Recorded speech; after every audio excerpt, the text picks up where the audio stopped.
Hello everyone, welcome back to my YouTube channel. मैं सागर राजपूत दृश्य coaching assembly से आप सभी के लिए आज मैं हिंदी का मोस्ट इंपोर्टेंट क्वेश्चन लेकर आया हूं, जो क्लास 10 के लिए बोर्ड एग्जाम में इंपॉर्टेंट होंगे। बेटा आप सभी ध्यान से सुनिएगा। पहला क्वेश्चन आज के दिन का पहला क्वेश्चन ये कहता है कि कवि ने गिट्टी तोड़ने वाले और खेतों में काम करने वालों को देवता क्यों कहा है। आप सभी बच्चे क्लास 10 वाले बच्चों ध्यान दीजिएगा, मोस्ट इंपोर्टेंट क्वेश्चन है, इसको आप अच्छे से पढ़कर जाएंगे। बोर्ड पेपर के लिए क्लास 10 का एग्जाम 21 फरवरी को ये क्वेश्चन आपको बोर्ड एग्जाम के पेपर में देखने को मिलेगा। सेकंड क्वेश्चन ये बोलता है श्रुति समभिन्नार्थक शब्द किसे कहते हैं। मोस्ट इंपोर्टेंट क्वेश्चन, श्रुति समभिन्नार्थक शब्द किसे कहते हैं। रीतिकाल की कोई 3 विशेषताएं लिखिए। मोस्ट इंपोर्टेंट क्वेश्चन, रीतिकाल में बहुत सारे काल के बारे में आपको पढ़े होंगे हिंदी साहित्य के इतिहास में। ये क्वेश्चन मोस्ट इंपोर्टेंट है। रीतिकाल की कोई 3 विशेषताएं, रीतिकाल, भक्तिकाल पढ़े हैं ना, वही क्वेश्चन आपको देखने को मिल सकता है। कोई भी सेट में ये क्वेश्चन आ सकता है, बिल्कुल इस चीज को आप ध्यान दीजिएगा। रीतिकाल की कोई 3 विशेषताएं। नेक्स्ट क्वेश्चन, बादल को गिरते देखा है। बादल को गिरते देखा है कविता में कवि ने बसंत ऋतु के दृश्य का चित्रण किया, उसे अपने शब्दों में लिखिए। क्वेश्चन में रिपीट कर रहा हूं, बादल को गिरते देखा है कविता में कवि ने बसंत ऋतु के दृश्य का चित्रण किया है, उसे अपने शब्दों में लिखिए। बेटा इस चीज को आप ध्यान दीजिएगा, इसको आप नोट करिएगा। मोस्ट इंपोर्टेंट क्वेश्चन है हिंदी का। नेक्स्ट क्वेश्चन, लेखक बनने के लिए शरद बाबू के क्या क्या सुझाव थे। इंपॉर्टेंट क्वेश्चन, चैप्टर नंबर 11 में ये क्वेश्चन आपको दिखेगा। लेखक बनने के लिए शरद बाबू के क्या क्या सुझाव थे। 4 सुझाव लिखिए। ये कभी कभी आपको देखने को मिलेगा 3 सुझाव लिखिए कि 3 नंबर में आएगा। ये क्वेश्चन आपको 4 नंबर में देखने को मिल सकता है, क्योंकि इस क्वेश्चन में आपको 4 सुझाव लिखने के लिए बोल रहा है, ध्यान दीजिएगा। नेक्स्ट क्वेश्चन, अच्छे साहित्य के अध्ययन से होने वाली लाभ की जानकारी देते हुए अपने छोटे भाई को एक प्रेरक पत्र लिखिए। मैं पत्र को एक सिस्टमैटिकली आपको धीरे धीरे करके बताऊंगा, क्योंकि मैं सेट बाय सेट आपको पिछले साल मतलब 2023, 2022, 2021, 2024 सबका एक मिक्स क्वेश्चन निकालकर आप सभी के सामने मैं प्रस्तुत करूंगा। इस चीज को आप ध्यान से देखिएगा। तो नेक्स्ट क्वेश्चन ये बोलता है, ये आपका पत्र लेखन से है, अच्छे साहित्य के अध्ययन से होने वाले लाभ की जानकारी देते हुए अपने छोटे भाई को एक प्रेरक पत्र लिखिए। सर मेरी आवाज लग रहा है कि मैं बहुत जल्दी बोल रहा हूँ, बहुत तेजी से बोल रहा हूँ बेटा, तो आप थोड़ा सा हाथ तेज चलाएंगे, क्योंकि मैं इसको आपको नोट करना है, ठीक है। तो मैं थोड़ा सा आराम से बोल रहा हूँ, ध्यान दीजिएगा। अच्छे साहित्य के अध्ययन से होने वाले लाभ की जानकारी देते हुए अपने छोटे भाई को एक प्रेरक पत्र लिखिए। बेटा आप लोगों का पेपर 21 से स्टार्ट है, सभी बच्चे पढ़ाई में ध्यान देंगे। अगर आप पढ़ाई में ध्यान नहीं देते हो तो आपको बहुत सारी दिक्कतों का सामना करना पड़ सकता है। और मैं जो क्वेश्चन बता रहा हूं उसको आप नोट करिएगा। मैथ्स का भी मैं कुछ इंपॉर्टेंट क्वेश्चन करा दिया हूं। अब मैं चैप्टर वाइज चैप्टर मैथ्स का, इंग्लिश का, हिंदी का, गणित का सबका ध्यान देकर एक एक टाइप से आप लोग को पेपर लीक करते नजर आऊंगा। 21 फरवरी से आपको, उससे पहले आपको पूरा इंपॉर्टेंट क्वेश्चन देखने को मिलेगा, तो इस चीज को आप ध्यान दीजिएगा बेटा। मैं क्वेश्चन आगे करता हूं, इतना क्वेश्चन आप लोग लिख लिए हैं तो मैं आगे बढ़ रहा हूं, देखिएगा बच्चों। नेक्स्ट क्वेश्चन ये बोलता है सूनापन दूर करने के लिए कवि कौन कौन सी उपाय करते हैं। मोस्ट इंपोर्टेंट क्वेश्चन, आप नोट करिएगा इसको। सूनापन दूर करने के लिए कवि कौन कौन सी उपाय करता है, ये चैप्टर नंबर 5 में नजर आएगा, आप ध्यान दीजिएगा इसको, है ना। नेक्स्ट क्वेश्चन, लेखक टैक्स की बीमारी को क्यों अपनाना चाहते हैं। ये मोस्ट इंपोर्टेंट क्वेश्चन आपको शायद नजर आ सकते हैं 2026 से हिंदी पेपर में। लेखक टैक्स की बीमारी को क्यों अपनाना चाहता है। नेक्स्ट क्वेश्चन ये बोलता है प्रगतिवाद रचनाकार के नाम लिखिए। कोई 2 रचनाकार के नाम आ सकता है प्रगतिवाद रचनाकार के, है ना। प्रगतिवाद, आपने छायावादी कवि के नाम भी सुने होंगे, छायावाद के आधारित स्तंभ भी पढ़े होंगे, तो इस चीज को आप कर लेंगे, आपको कोई भी दिक्कत नहीं होगा, क्योंकि ये ग्रामर पोर्शन का क्वेश्चन है, ठीक है। अब रस पढ़ेंगे, अलंकार पढ़ेंगे, छंद पढ़ेंगे, इसको भी मैं आपको एक क्लासेस के माध्यम से आप सभी को समझा दूंगा, ठीक है। नेक्स्ट क्वेश्चन ये बोलता है घीसा का नाम घीसा क्यों पड़ा। मोस्ट इंपोर्टेंट क्वेश्चन है, लिखिएगा इसको। चैप्टर नंबर 5 पे है घीसा का नाम घीसा क्यों पड़ा। आपको पता होगा कैसे पड़ा घीसा का नाम, क्योंकि वो घिसक घिसक के चलती थी। इस चीज को आप नोट करिएगा बेटा। नेक्स्ट क्वेश्चन मैं आपको बताया था, छायावादी कवि के नाम, प्रगतिवादी, ध्यान दीजिएगा। एक मोस्ट इंपोर्टेंट क्वेश्चन है, ये भी ग्रामर पोर्शन का है, हिंदी साहित्य के इतिहास के साथ साथ ये दिखेगा आप लोग को। वीर गाथा काल की कोई 3 विशेषताएं। वीर गाथा काल की कोई 3 विशेषताएं, मोस्ट इंपोर्टेंट क्वेश्चन। नेक्स्ट मैं क्वेश्चन और बता रहा हूं, वीर नारायण सिंह को अपने पूर्वजों से कौन कौन से गुण प्राप्त हुए थे। वीर नारायण सिंह जानते हैं, छत्तीसगढ़ के सपूत माने जाते हैं। छत्तीसगढ़ के प्रथम स्वतंत्रता संग्रामी माना जाता है इनको। वीर नारायण सिंह को अपने पूर्वजों से कौन कौन से गुण प्राप्त थे, लिखिए। इंपॉर्टेंट क्वेश्चन बच्चों, ध्यान दीजिएगा इस क्वेश्चन को। आपको मैं नेक्स्ट क्वेश्चन और बताना चाह रहा हूं, ये शायद आपको सेट में नजर आ सकता है, ये इंपॉर्टेंट तो है, शायद 2025 में आया होगा, तो इसको ध्यान दीजिएगा। 2025 से पहले 2024, 2023, 2022, 2021 ये क्वेश्चन इंपॉर्टेंट है, ध्यान दीजिएगा। काले माथे वाली चिड़िया किस तरह से मछली पकड़ती है? काली माथे वाली चिड़िया जो है वो मछली कैसे पकड़ती है, उसको समझाना है आपको, ठीक है। नेक्स्ट क्वेश्चन, हाँ एक चीज का आप ध्यान दीजिएगा, मुहावरे आ सकते हैं। तो मुहावरे में कैसे टाइप से मुहावरा आ सकता है? समास विग्रह करने का आ सकता है, तो समास वगैरह को भी आप अच्छे से पढ़ेंगे, है ना। तो मैं आपको एक मुहावरा बता रहा हूं, उसको वाक्यों में प्रयोग करने का आ सकता है, कम से कम 2 नंबरों में आपको देखने को मिल सकता है। सिंहासन खाली करना, मोस्ट इंपोर्टेंट क्वेश्चन, याद रखना बच्चों, सिंहासन खाली करना।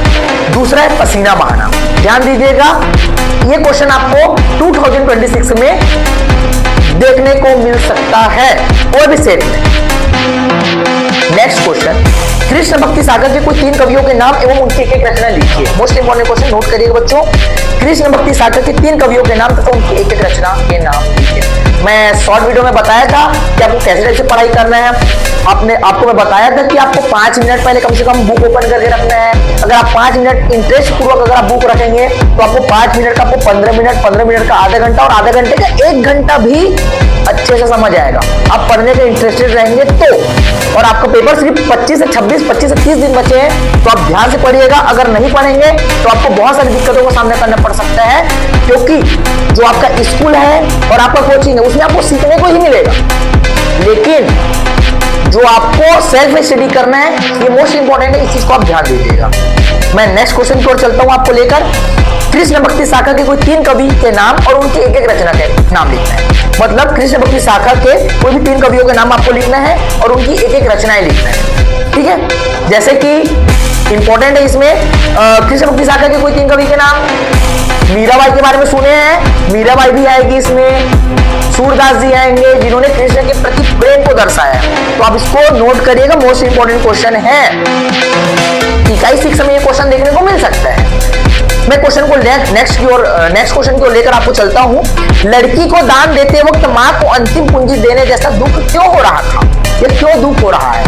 लड़की को दान देते वक्त मां को अंतिम पूंजी देने जैसे दुख क्यों हो रहा है? मोस्ट इंपोर्टेंट क्वेश्चन बच्चों, चैप्टर नंबर 4 में ये आपको देखने को मिल सकता है। नेक्स्ट क्वेश्चन की ओर आपको लेकर चलता हूं। मरिया प्रथा के बारे में पढ़े हैं। मरिया प्रथा ने सी कुमार की जिंदगी को किस तरह बदल दिया?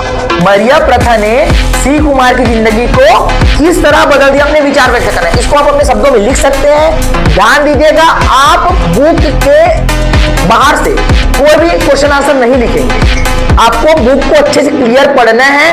पहले चैप्टर्स में क्या बोल उसको समझना है। अगर इस चीज को आप समझोगे तो आप अच्छे से उसको बना सकते हो। अगर आप इस चीज को नहीं बनाओगे तो आपको दिक्कतों का सामना करना पड़ भी सकता है। और ध्यान दीजिएगा, मैं नेक्स्ट क्वेश्चन आपको लेकर चलता हूं। नेक्स्ट क्वेश्चन ये बोलता है, हाँ मैं आपको पत्र लेखन, पहला पत्र लेखन के बारे में बताया, मैं दूसरा पत्र लेखन के बारे में बता रहा हूँ। पेपर लीक हो रहा है, आप ध्यान दीजिएगा। ये क्वेश्चन आपको 2026 में देखने को मिल सकता है। नेक्स्ट क्वेश्चन, अपने पिता को एक पत्र लिखिए। अपने पिता को एक पत्र लिखना है जिसमें कुछ पुस्तकें खरीदने के लिए 5 रुपए भेजने की प्रार्थना की गई हो। मोस्ट इंपोर्टेंट क्वेश्चन, पत्र लेखन में याद रखिए। अपने पिता को एक पत्र लिखिए जिसमें कुछ पुस्तकें खरीदने के लिए 5 रुपए भेजने की प्रार्थना की गई हो। कॉपी में नोट करिएगा बेटा, इसको अच्छे से पढ़कर जाइएगा पेपर में। नेक्स्ट क्वेश्चन, हिंदी साहित्य के इतिहास में स्वर्ण युग किस काल को कहा गया? मोस्ट इंपोर्टेंट क्वेश्चन, ध्यान दीजिएगा। 2 नंबर में ये क्वेश्चन आपको देखने को मिल सकता है। हिंदी साहित्य के इतिहास में स्वर्ण युग किस काल को कहा जाता है? स्वर्ण युग किस काल को कहा जाता है? बहुत सारे काल के बारे में बताया था मैं, आदिकाल, भक्ति काल, पढ़े हो कि नहीं पढ़े हो? वीर गाथा काल, अपभ्रंश काल के नाम से जानते हैं, पता है ना कौन से काल को बोलते हैं? अपभ्रंश काल के नाम से। आप कमेंट बॉक्स में बताइएगा कि किस काल को अपभ्रंश काल के नाम से जानते हैं। ठीक है बच्चों, नेक्स्ट क्वेश्चन, मानसरोवर के कमल को स्वर्णिम कमल कहने का क्या आशय है? मोस्ट इंपोर्टेंट क्वेश्चन नोट करिएगा। मानसरोवर के कमल को स्वर्णिम कमल कहने का क्या आशय है? मैं इस क्वेश्चंस को आपको पीडीएफ के माध्यम से भी सेंड कर सकता हूं। आपके जो आप वीडियो देख रहे हैं उसके जस्ट ऊपर में आएगा, ध्यान दीजिएगा। क्वेश्चन को मैं बनाकर सेंड कर दूंगा, ध्यान दीजिएगा बच्चों। मानसरोवर के कमल को स्वर्णिम कमल कहने का क्या आशय है? मोस्ट इंपोर्टेंट क्वेश्चन है। नेक्स्ट क्वेश्चन, छत्तीसगढ़ के 4 प्रमुख लोक कथाओं के नाम लिखिए। मोस्ट इंपोर्टेंट क्वेश्चन, अटेंड करिएगा इस क्वेश्चन को। छत्तीसगढ़ के 4 प्रमुख लोक कथाओं के नाम लिखिए। चैप्टर नंबर 8 में आपको ये क्वेश्चन देखने को मिल सकता है। नेक्स्ट क्वेश्चन, ज्ञान मार्ग की शाखा के 3 कवि और उनके एक-एक रचनाओं के नाम लिखिए। ज्ञान मार्ग की शाखा के कोई 3 कवियों के नाम और उनके एक-एक रचना के नाम आपको लिखना है। मोस्ट इंपोर्टेंट क्वेश्चन, मैं आप सभी के लिए 4 साल बोला जाए तो मैं अनसॉल्व्ड पेपर से निकाला हूं ये क्वेश्चन, तो ये मोस्ट इंपोर्टेंट क्वेश्चन है। ये 2026 में पेपर में देखने को मिल सकता है। मैं बार बार इस चीज के लिए आप सभी को बता रहा हूं, बेटे इसको अच्छे से पढ़कर जाएंगे। मेरे को पता है कि आप कर लेंगे, 100% आप कोशिश करेंगे। नेक्स्ट क्वेश्चन, हिंदी गद्य साहित्य के पहले उपन्यास का नाम लिखिए। हिंदी गद्य साहित्य के पहले उपन्यास का नाम लिखिए। हाँ, आप इस क्वेश्चन का भी आंसर देंगे, इसको भी आप कमेंट बॉक्स में आंसर बताइएगा मेरे को कि उपन्यास सम्राट किसे कहते हैं। ठीक है बच्चों, उपन्यास सम्राट किसे कहते हैं? कौन से लेखक या लेखककर्ता को हम लोग क्या बोलते हैं? उपन्यास सम्राट, याद रखिएगा। नेक्स्ट क्वेश्चन, हाँ एक क्वेश्चन और है, इसका आपको इस पंक्ति का आशय आपको बताना है। बांधे मुरैठा शीश पर, बांधे मुरैठा शीश पर, इस पंक्ति के माध्यम से कवि ने क्या बतलाना चाह रहे हैं, कवि क्या कहना चाह रहे हैं, इस चीज को आप बताएंगे। ठीक है, ये क्वेश्चन चैप्टर नंबर 1 में मिलेगा देखने के लिए, बांधे मुरैठा शीश पर। नेक्स्ट क्वेश्चन, कौशल में आयोजित होने वाले उत्सव के परंपरागत नियम क्या थे? रिपीट करो क्वेश्चन, कौशल में आयोजित होने वाले उत्सव के परंपरागत नियम क्या थे? लिखिए। Chapter number 6 most important question. Next question ये है, रीतिकाल को अन्य किस नामों से जाना जाता है? 2 नाम लिखिए। रीतिकाल को और कौन कौन से नाम से जाने जाते हैं, इनके 2 नाम लिखिए कि कौन कौन से काल के नाम से इसको जानते हैं। इकाई 6 में मिलेगा ये, देखना आप लोग। अमरकंटक क्षेत्र को आम्रकूट किसने और क्यों कहा है? अमरकंटक चैप्टर पढ़े हैं, उसने ये बतलाया है कि अमरकंटक क्षेत्र को आम्रकूट किसने कहा है और क्यों कहा है, आपको बताना है बेटा। मैं नेक्स्ट क्वेश्चन ये है, ज्ञानमार्गी शाखा की विशेषताएं लिखिए। ये आ सकता है ज्ञानमार्गी शाखा, ज्ञानमार्गी शाखा की कोई 3 विशेषताएं, कोई भी 3 आएगा और 3 नंबर में आपको देखने को मिल सकता है 2026 में। नेक्स्ट क्वेश्चन, महादेवी वर्मा को अन्य विद्यार्थियों की अपेक्षा घीसा ही क्यों याद आ रहा था? महादेवी वर्मा को अन्य विद्यार्थियों की अपेक्षा घीसा ही क्यों याद आ रहा था? कोई 3 कारण लिखना है आपको। मोस्ट इंपोर्टेंट क्वेश्चन है बच्चों, ये इकाई 4 का चैप्टर नंबर 5 का क्वेश्चन है। मोस्ट इंपोर्टेंट क्वेश्चन है बच्चों, ध्यान दीजिएगा। मैं आपको बार बार बतला रहा हूं कि आपको सिस्टेमेटिकली आंसर लिखना है, अपने शब्दों में आंसर लिखना है, लेकिन वो जो शब्द होंगे वो चैप्टर से बाहर के नहीं होने चाहिए। आपको समझकर एक सिस्टेमेटिकली आंसर लिखना है, नंबर के हिसाब से आंसर लिखना है, आपको एक बैकग्राउंड के हिसाब से आपको हल करना है। कैसे करना है आपको बतलाऊंगा मैं नेक्स्ट वीडियो में। नेक्स्ट क्वेश्चन की ओर चलते हैं हम लोग। मरिया प्रथा क्या है? मरिया प्रथा ने शिव कुमार के जीवन को किस तरह बदल दिया, समझाइए। मरिया प्रथा क्या है? मरिया प्रथा ने शिव कुमार के जीवन को किस तरह बदल दिया था, समझाना है आपको। ठीक है, नेक्स्ट क्वेश्चन, ये मोस्ट इंपोर्टेंट क्वेश्चन है, ध्यान दीजिए बच्चों। शब्द गुण किसे कहते हैं? शब्द गुण किसे कहते हैं, इसके प्रकारों को परिभाषित कीजिए। शब्द गुण के बारे में पढ़े होंगे, माधुर्य गुण, प्रसाद गुण, ये सब चीज के बारे में आप अच्छे से पढ़ेंगे तो आपको आंसर देखने को मिल सकता है, बेस्ट आंसर भी लिख सकते हो। सबका एक डेफिनेशन लिखना, इनके उदाहरण क्या क्या हो सकते हैं इसको लिखना, आपको समझकर इसको लिखना पड़ेगा बच्चों। नेक्स्ट क्वेश्चन, नेक्स्ट क्वेश्चन ये बोलते हैं, गृह प्रवेश कविता में कवि चिड़ियों को क्यों बुलाना चाहते हैं? मोस्ट इंपोर्टेंट क्वेश्चन, आप इसको नोट करिएगा। गृह प्रवेश चैप्टर पढ़े हैं, कविता में कवि चिड़ियों को क्यों बुलाना चाहते हैं? नेक्स्ट क्वेश्चन आपको मैं बतलाना चाह रहा हूं, महादेवी वर्मा को घीसा में क्या क्या गुण दिखाई दे रहे थे? कोई 3 गुण लिखिए। महादेवी वर्मा को घीसा में क्या क्या गुण दिखाई दे रहे थे? कोई 3 गुण आपको लिखना है। ये 4 नंबर से 5 नंबर में क्वेश्चन देखने को मिल सकता है, ध्यान दीजिएगा बच्चों। नेक्स्ट क्वेश्चन, नेक्स्ट क्वेश्चन ये बोलते हैं, चिड़ियों के दाना चुगकर लौटने पर कवि कैसा महसूस करते हैं? चिड़ियों के दाना चुगकर लौटने पर कवि कैसा महसूस कर रहे हैं? कैसा महसूस करना है इसको अपने शब्दों में लिखना है, लेकिन वो जो शब्द होंगे वो पुस्तक से रिलेटेड होना चाहिए, ध्यान दीजिए बच्चों। नेक्स्ट क्वेश्चन, आदिकाल को अन्य किस नामों से जाना जाता है? मैं बताया था ना, एक क्वेश्चन आपको मैं कमेंट बॉक्स में बताया था कि अपभ्रंश काल किस नाम, अपभ्रंश काल है वो किस काल को कहा जाता है? तो आपको ध्यान देना पड़ेगा इस क्वेश्चन को। आदि काल को किस किस नामों से जाना जाता है? दो नाम आपको लिखकर बताना है। आदि काल को अन्य किस नामों से जाना जाता है, वो भी दो नाम आपको लिखने हैं। नेक्स्ट क्वेश्चन, भक्ति काल की कोई 3 विशेषताएं लिखिए। मैं बताया था आदि काल के बारे में। अब जो क्वेश्चन आपको देखने को मिल रहा है वो है भक्ति काल से। भक्ति काल की कोई 3 विशेषताएं लिखना है। नेक्स्ट क्वेश्चन, पुरस्कार चैप्टर पढ़े। पुरस्कार एक कहानी से रिलेटेड है। पुरस्कार कहानी के आधार पर मधुलिका के 3 चारित्रिक गुण लिखे। मधुलिका के बारे में आपको 3 चारित्रिक चरित्र पर वर्णन करना है। पुरस्कार कहानी के आधार पर मधुलिका के 3 चारित्रिक गुण लिखना है, आपको बतलाना है बच्चों। नेक्स्ट क्वेश्चन मैं आपको इसका बता देता हूं आपको बच्चों। सुआ नृत्य है, उसको संक्षिप्त में समझाना है। सुआ नृत्य को संक्षिप्त में समझाना है। सुआ नृत्य क्या है, सुआ गीत क्या है, इसको कैसे करते हैं, इसके बारे में आप इसको अच्छे से समझिएगा।